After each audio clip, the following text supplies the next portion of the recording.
అన్ని నగల తరుగును ముందు కన్నా ఇంకా తగ్గించాం. ఈ తక్కువ తరుగును చూస్తే వెంటనే నగలు కొనేస్తారు. డైమండ్ జ్యువెలరీ ధరలు కూడా పెద్ద లెవెల్లో తగ్గించాం. ఇక్కడికొచ్చి కంపేర్ చేస్తేనే తెలుస్తుంది.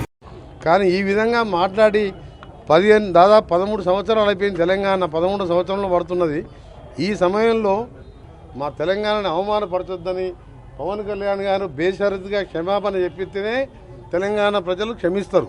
నైజాంలోనే చిరంజీవి ఫ్యామిలీ సినిమాలు ఎక్కువగా వాడుతుంటాయి. వాళ్ళే ఇప్పుడు దాన్ని క్షమాపణ చెప్పకపోతే ఎవ్వరు కూడా చిరంజీవి గారికి సంబంధం లేదు. Chiranjeevi is a super man. ఆయన ఎప్పుడు కూడా వివాదాలకు దూరంగా ఉంటారు.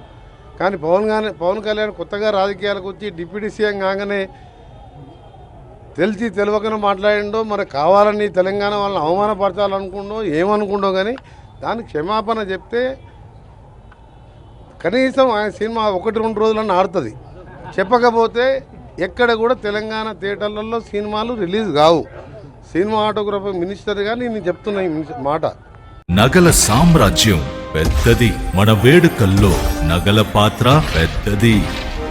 నగల్లో మన సంప్రదాయం అది పెద్దది. అదే విధంగా నగలు కొనేటప్పుడు మీ సేవింగ్స్ కూడా ఇకపై పెద్దగా ఉంటుంది. అన్ని నగల తరుగును ముందు కన్నా ఇంకా తగ్గించాం. ఈ తక్కువ తరుగును చూస్తే వెంటనే నగలు కొనేస్తారు. డైమండ్ జ్యువెలరీ ధరలు కూడా పెద్ద లెవెల్లో తగ్గించాం.